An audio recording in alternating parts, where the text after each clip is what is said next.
Alléluia. Seigneur, nous te bénissons, nous te magnifions, nous t'exaltons. Nous te célébrons, nous reconnaissons ta majesté, ta seigneurie, ta grandeur. Il n'y a personne qui est comme toi, il n'y a personne qui t'est semblable. Tu es le Dieu des dieux, le Seigneur des seigneurs. Dans la qualité de puissance, tu es le tout-puissant. Dans la qualité des rois, tu es le roi des rois. Dans la qualité d'autorité, tu es l'autorité suprême au-delà de toutes les autorités. Papa, nous te bénissons. Nous te célébrons, nous reconnaissons ta majesté, nous reconnaissons la fidélité, nous reconnaissons ton amour, nous reconnaissons, Père éternel, ta prééminence. Nous reconnaissons et célébrons ta majesté, nous reconnaissons et célébrons ton omniscience, ton omniprésence et ton omnipotence. Oh Papa, merci. Merci Père éternel pour la grâce et le privilège. Encore maintenant, Père éternel, parle-nous et visite chacun d'entre nous afin qu'il soit revêtu d'un esprit de grâce et de supplication pour opérer un changement de qualité qui te glorifie et qui fait avancer notre royaume dans le nom de Jésus-Christ. Amen. Alléluia. Alors, nous sommes là pour faire une autre session qui concerne la puissance de la prière. Alléluia. Les trois premières sessions que nous avons eues ont été très impactantes et on a des retours et des personnes qui vraiment ont été bénies. Et nous pensons que celle-ci sera encore pour vous une grande bénédiction. En titre de rappel, la première session, nous avons vu que la prière a la capacité de nous placer dans une dimension céleste où les lois célestes sont notre partage. Nous ne sommes plus soumis aux lois physiques, aux lois des hommes et ni aux lois du monde. Nous avons vu ensuite que la prière a la capacité également de pouvoir activer le potentiel que j'ai en moi. Non seulement elle active le potentiel que j'ai en moi, mais elle emmène la présence de Dieu qui permet l'activation de ce potentiel. Nous avons également vu quelque chose de très puissant, c'est que la prière a la capacité de changer les choses. Peu importe la chose, peu importe la circonstance, peu importe le contexte, peu importe le lieu, peu importe la position, la prière a la capacité de changer les choses. Nous avons pris des exemples qui sont puissants par rapport à ça. Maintenant, nous allons faire quelque chose de si puissant que les autres et nous rendons grâce à Dieu pour l'opportunité. Ce soir, nous allons voir ceci, la prière a la capacité d'intervenir en faveur des personnes. L'intervention en faveur des personnes est un des moyens les plus puissants de la prière en ce qui concerne l'humanité. Alléluia. La Bible dit dans Ézéchiel 22, 30, la Bible dit « Je cherche un homme qui se tienne à la brèche en faveur du pays pour que je ne le détruise pas. » Mais je n'en trouve point. Ça nous fait comprendre une révélation puissante, c'est que Dieu recherche des intercesseurs. Donc la prière que nous allons voir ce soir, c'est la prière qui a la capacité d'intercéder, d'intervenir en faveur des personnes, en faveur des peuples, par rapport à un domaine, par rapport à une situation pour la gloire de Dieu. Alors, il est important fondamentalement de saisir ceci. La prière étant ce canal par lequel nous établissons le règne des cieux sur la terre, nous donne l'autorité et nous donne le mandat et nous donne la puissance de pouvoir intervenir en faveur des membres de famille, en faveur d'une connaissance et même intervenir en faveur des personnes que je ne connais pas. La Bible nous demande de pouvoir prier les uns pour les autres. Pourquoi il demande de prier les uns pour les autres? Parce que Dieu sait que dans la prière, il y a la puissance nécessaire pour intervenir en faveur des uns et des autres. La Bible nous demande encore de pouvoir prier pour la nation dans laquelle nous nous trouvons. La Bible nous demande de pouvoir prier pour les autorités. Dans 1 Timothée chapitre 2 à partir du verset 1 jusqu'au verset 4. La Bible nous demande de pouvoir prier également pour ceux-là qui sont en dignité. La Bible nous demande également de pouvoir prier afin que le monde entier parvienne à la connaissance de la vérité. Oh my God, ça nous démontre quelque chose de puissant, ça nous démontre quelque chose de fort. Si tu es ici aujourd'hui et tu as cru, sache que tu as cru parce qu'il y a quelqu'un qui a prié pour que tu crois. Donc tu dois pouvoir prier pour que d'autres croient également. Ça nous amène à comprendre que prier en faveur des autres, prier pour les autres, c'est prier pour l'avancement du royaume de Dieu. Et dans Matthieu 6, 33, Jésus a précisé quelque chose de très important. Il a dit toutes ces choses pour pour lesquelles le monde meurt, toutes ces choses pour lesquelles les gens souffrent, toutes ces choses pour lesquelles les gens entrent dans ce qu'il ne faut pas, toutes ces choses, vous n'avez pas besoin de les chercher. Il dit ceci: cherchez premièrement mon royaume, le royaume de Dieu, notre royaume et la justice de Dieu. Et tout ce que vous voulez vous sera donné par-dessus tout. Oh my God, par-dessus tout. Donc, il nous fait comprendre quelque chose ici, que si nous prions simplement pour que le monde soit sauvé, nous prions simplement pour que le monde parvienne à la connaissance de la vérité, nous prions pour le gain des âmes, nous prions pour l'établissement de ces âmes, nous prions pour la transformation et la productivité de ces âmes. Nous prions pour la délivrance de ces âmes. Nous prions pour le salut de ces âmes. Nous prions pour la guérison. Nous prions pour que ces âmes portent un fruit qui glorifie le Seigneur. Parce que ça fait avancer le royaume de Dieu. Il dit tout ce dont nous avons besoin nous sera ajouté par-dessus tout.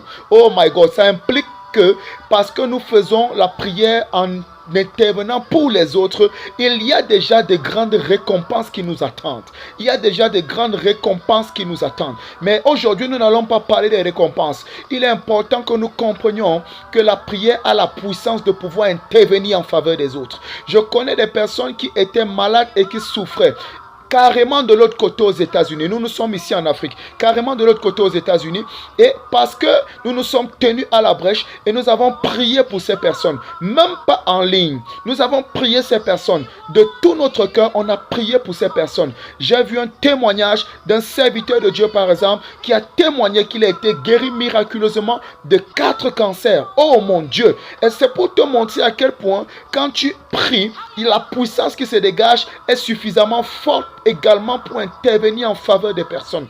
Il y a des personnes qui ont prié pour que la guerre s'arrête dans certaines nations. Il y a des personnes qui ont prié pour que d'autres soient sauvés. Il y a des personnes qui ont prié pour que la lumière de Dieu brille et que la ténèbre recule. Il est important de comprendre que Dieu nous a donné par Jésus-Christ le mystère de la prière afin que nous le pratiquions, car par la prière, nous pouvons tangiblement, palpablement et glorieusement faire avancer notre royaume, le royaume des cieux. La Bible dit dans 1 Jean 5, le verset 19, que celui qui pêche est du diable. Nous savons que nous sommes de Dieu. Il dit que nous savons que nous sommes de Dieu et que le monde entier est sous la puissance du malin. Mais toutes les fois où nous prions, il y a une lumière qui se dégage. Cette lumière, c'est une lumière qui est céleste et cette lumière fait reculer la ténèbre. Cette lumière fait avancer le royaume des cieux. Cette lumière, par conséquent, nous fait avancer plus que c'est nous qui nous tenons à la brèche. Donc, il est important de comprendre que quand nous prions pour que les autres soient sauvés, nous prions pour intervenir en faveur des autres, nous sommes en train clairement de faire avancer notre royaume. Donc il y a une puissance puissante derrière le fait de prier pour intervenir en faveur d'un sien, en faveur des autres. Alors retenons ce soir que nous devons pouvoir nous attacher à Dieu, nous devons pouvoir prier afin que le Seigneur puisse intervenir en faveur des autres. Quelle est cette intervention? Il est important de comprendre que cette intervention doit regarder premièrement le salut et le gain des âmes. Quelle est cette intervention? Ça doit regarder ensuite tout ce qui va consister à la vie, à la piété de ces âmes. Qu'est-ce que je dois encore comprendre après le salut et la piété et la bonté pour toutes ces âmes? Je dois comprendre que je dois pouvoir continuer de me tenir à la brèche pour que il y ait le plan de Dieu qui s'applique dans la vie de ces personnes. Le plan de Dieu dans la vie de ces personnes, c'est pas seulement de connaître la vérité, mais il dit, le voleur ne vient que pour voler, détruire et égorger. Moi, je suis venu pour que mes brebis aient la vie et qu'elle l'ait dans l'abondance. Donc, on doit pouvoir également se tenir à la brèche, non seulement pour télécharger tout l'héritage qui nous est dû, mais également télécharger et intercéder pour que l'héritage là soit le partage de ceux pour qui nous prions. Donc tu peux prier pour ton mari, tu peux prier pour ta femme, tu peux prier pour tes enfants, tu peux prier pour ton frère, tu peux prier pour tes voisins, tu peux prier pour ta famille, tu peux prier même pour tes cousins, tu peux prier même pour les personnes d'une nation que Dieu peut te mettre à cœur. Il peut te mettre à cœur de prier par exemple pour l'Espagne, il peut te mettre à cœur de prier pour l'Afghanistan, il peut te mettre à cœur de prier pour le Pakistan où ils sont en train de détruire certaines assemblées actuellement. Parce que tu te tiens à la brèche et tu pries fermement de tout ton cœur. Ce qui va se passer, c'est que lorsque le Pakistan sera rétabli, l'Afghanistan sera rétabli, Quand je parle de rétablir, je parle de l'avancement du royaume des cieux par Jésus-Christ dans ces nations. Lorsque ce sera rétabli, tu seras le premier bénéficiaire.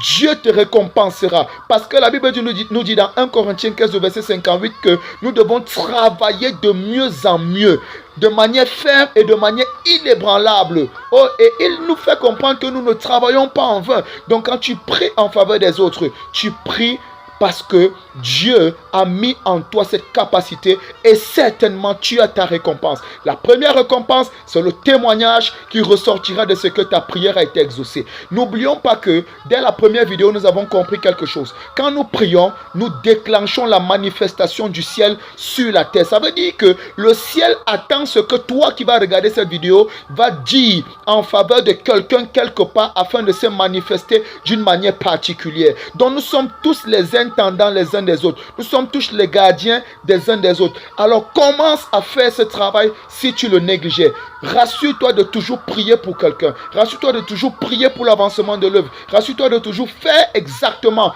ce service spirituel. Et certainement, parce qu'il est écrit, vous servirez l'Éternel votre Dieu. Il bénira votre pain et votre eau. Il n'y aura ni femme stérile ni femme qui avorte. Il dit, j'augmenterai le nombre de vos jours. Ça veut dire que certainement la bénédiction sera également ton partage. Ça veut dire que certainement la paix sera également ton partage. Il a dit, j'écarterai la maladie du milieu de toi. Donc tu auras quoi? La santé divine. Tu auras encore quoi? Tu auras la capacité d'aller au bout de tes projets. Il n'y aura pas de projet qui va avorter. Il n'y aura pas de projet qui va avorter. Il n'y aura pas d'idée qui ne portera pas de fruits. Pourquoi? La productivité est ton partage, la longévité est ton partage. Donc nous comprenons ici que quand nous intervenons par la prière pour les autres, Dieu se glorifie et Dieu se magnifie et Dieu se manifeste puissamment dans leur vie. Dieu attend que nous le fassions. Il est écrit que nous sommes des ambassadeurs de Christ. Dans 2 Corinthiens 5, le verset 20.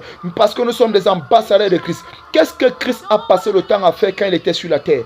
Christ ne s'est pas séparé de la prière. Il a passé le temps en prière au point où parfois sa sueur était comme des gouttes de sang. Il a passé le temps dans la prière au point où il était même transfiguré. Mais pourquoi est-ce qu'il priait? Il priait pour que toi et moi nous puissions croire aujourd'hui. Il priait pour pouvoir accomplir également sa destinée. Et c'est ce qu'il a fait. Maintenant, parce qu'il a fait, il a revêtu chacun de nous de la capacité de pouvoir également le faire. Alors va maintenant dans cette intendance, dans ce service fidèle et sers Dieu puissamment. Sers Dieu fidèlement. Sers Dieu de tout ton cœur. Sers Dieu avec passion. Sers Dieu avec zèle. Ça veut dire que prie avec toutes ces caractéristiques. Et certainement, nous allons rétablir l'ordre des choses. Et certainement, parce que le temps de la fin, il est prévu que l'église soit une église victorieuse et triomphante. Certainement, nous serons triomphants. Que le Seigneur soit glorifié, que le Seigneur soit magnifié. Tu as écouté cette vidéo, peu importe la situation par laquelle tu peux passer, je peux te dire maintenant, toi qui regardes, je prie en faveur de toi. Parce que tu regardes cette vidéo, la situation qui te trouble, je demande la grâce du Père de faire descendre le ministère angélique en ta faveur afin de rétablir sa gloire dans ta vie, dans tes finances, dans ta santé, dans ta carrière, dans le nom puissant de Jésus-Christ. Je prie puissamment que toute forme de chose qui t'empêchait de porter le fardeau de la prière, cette chose est arrachée de ta vie au nom de Jésus-Christ. Reçois la grâce de pouvoir te tenir à la brèche. Reçois la grâce de pouvoir te tenir à la brèche. Non seulement en faveur de ta famille, non seulement en faveur de ton village, non seulement en faveur de cette ville, non seulement en faveur de ta région, non seulement en faveur de ton pays, non seulement en faveur de ton continent, en faveur du monde. Ah oui, ça commence petit. Ne néglige pas les faibles commencements. Commence à prier pour quelqu'un. Commence à demander ce que tu veux voir arriver dans ta vie, dans la vie de quelqu'un. Parce que tu demandes ce que tu veux voir arriver dans ta vie, dans la vie d'une personne. C'est ce qui va se passer. C'est ce qui va se passer. Et je peux te dire avec garantie et assurance que quiconque voudra te faire quelque chose ou te souhaitera quelque chose, même si c'est dans le cadre de la sorcellerie, parce que toi tu fais ce qui plaît à Dieu, Dieu va se mettre au devant. Et ce que la personne va te souhaiter, c'est ce qu'elle-même va subir. C'est ce qu'elle-même va vivre. Pourquoi? Ce que tu vas dire et ce que tu vas souhaiter à l'autre, c'est ce que tu vivras. Ah oui, ce sera ton partage également dans le nom de Jésus. Alors sois béni puissamment, que le Seigneur fasse lui sa face sur toi, que tout ce qui ne fonctionnait pas commence à fonctionner pour toi, pour la gloire de l'Éternel, dans le nom puissant et précieux de Jésus-Christ. Que le Seigneur soit glorifié. Merci Père, parce que tu bénis ton peuple de manière puissante. Dans le nom excellent, majestueux de Jésus, nous avons prié. Amen. Tu es béni.